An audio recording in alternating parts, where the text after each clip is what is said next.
하나님을 믿는 그리스도인들의 모임에서도 명확한 기준이 있음을 오늘 본문에서 말을 하고 있습니다. 오늘 본문은 출애굽기 20장에서 나오는 10계명의 연장선으로 볼 수 있습니다. 그 중에서도 오늘 본문은 8번째 계명인 도둑질하지 말라, 그리고 10번째 계명인 내 이웃의 집을 탐내지 말라, 내 이웃의 아내나 그의 남종이나 그의 여종이나 그의 소나 그의 낙이나 무릇 내 이웃의 소유를 탐내지 말라라는 계명에 대한 부연 설명을 하고 있습니다. 오늘 본문은 두 단락으로 나누어 볼 수 있습니다. 첫 번째는 1절에서 4절까지이고 두 번째는 5절부터 15절까지입니다. 1절에서 4절은 도둑질에 관한 법을 이야기를 합니다. 어떤 사람이 소나 양을 도둑질한 후에 그것을 잡거나 팔았다면 4배 혹은 5배를 변상해야 합니다. 밤에 도둑질을 하다가 맞아 죽으면 무죄이지만 낮에 도둑질을 하다가 도둑을 죽이면 죽인 사람에게도 죄가 있습니다. 그리고 붙잡힌 도둑은 도둑질한 것을 갚아야 하고 갚을 돈이 없다면 그 사람의 종으로 섬겨야 합니다. 그리고 5절에서 15절 말씀은 손해배상에 관한 법을 이야기를 하고 있습니다.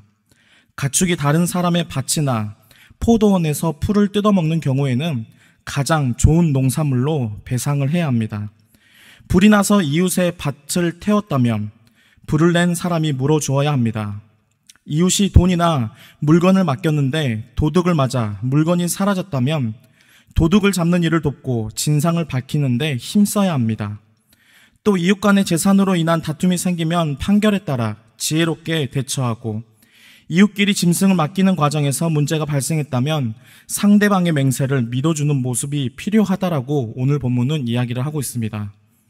그런데 우리가 주목해야 할 것은 11절과 13절의 배상에서의 예외의 경우입니다. 11절에서는 짐승을 맡은 사람이 여호와 앞에서 이웃의 짐승에 손대지 않았다고 맹세를 하면 그것을 받아들이고 배상하지 않아도 된다고 이야기를 합니다. 13절에서는 그 짐승이 맹수에 찢겨 죽어서 그 증거를 제시한다면 배상을 하지 않아도 된다고 이야기를 합니다. 이 예외적인 상황은 사람이 어찌할 수 없는 상황을 나타냅니다. 이러한 상황에서는 배상할 책임에서 예외로 인정하는 것입니다. 이러한 법을 살펴볼 때에 하나님의 모습을 볼 수 있는데 모든 사람을 사랑하시는 하나님의 모습을 살펴볼 수 있습니다. 오늘 본문에서 말을 하는 예외적인 모습은 앞의 성경인 창세기에서도 살펴볼 수 있습니다. 하나님께서 에덴 동산에 아담과 하와를 지으시고 만물을 다스리게 하셨습니다.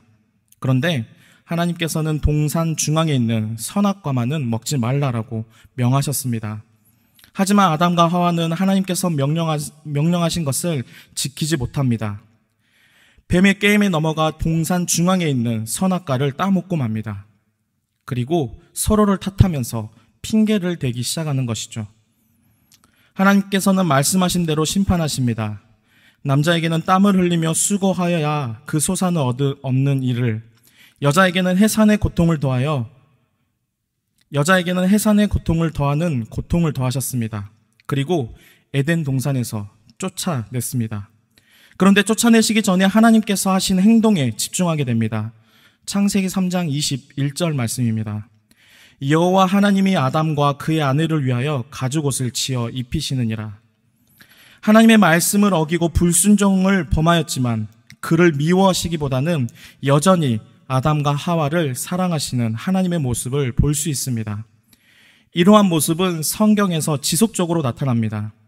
오늘 본문에서도 배상의 예외를 통해서 하나님께서 여전히 사랑하고 있음을 드러내고 있습니다. 동일하게 신약에서도 이러한 모습을 살펴볼 수 있습니다. 마태복음 22장 36절에서 40절 말씀입니다. 선생님, 율법 중에서 어느 계명이 크니이까? 예수께서 이르시되 내 마음을 다하고 목숨을 다하고 뜻을 다하여 주 너의 하나님을 사랑하라 하셨으니 이것이 크고 첫째 되는 계명이요 둘째도 그와 같으니 내 이웃을 내 자신과 같이 사랑하라 하셨으니 이 두 계명이 온 율법과 선지자의 강령이니라. 예수님께서도 하나님을 사랑하는 것 같이 이웃을 사랑하는 것이 가장 중요한 것임을 말을 하고 있습니다. 오늘 본문을 통해서 출애굽 시대의 질서를 세워나가는 모습을 볼 수 있습니다. 이 또한 공동체를 유지하고 이끌어가는데 중요한 요소입니다. 하지만 그것보다 더 중요한 것은 우리 공동체 안에 정죄하기보다는 사랑하는 마음으로 서로를 바라보고 용납하는 모습일 것입니다.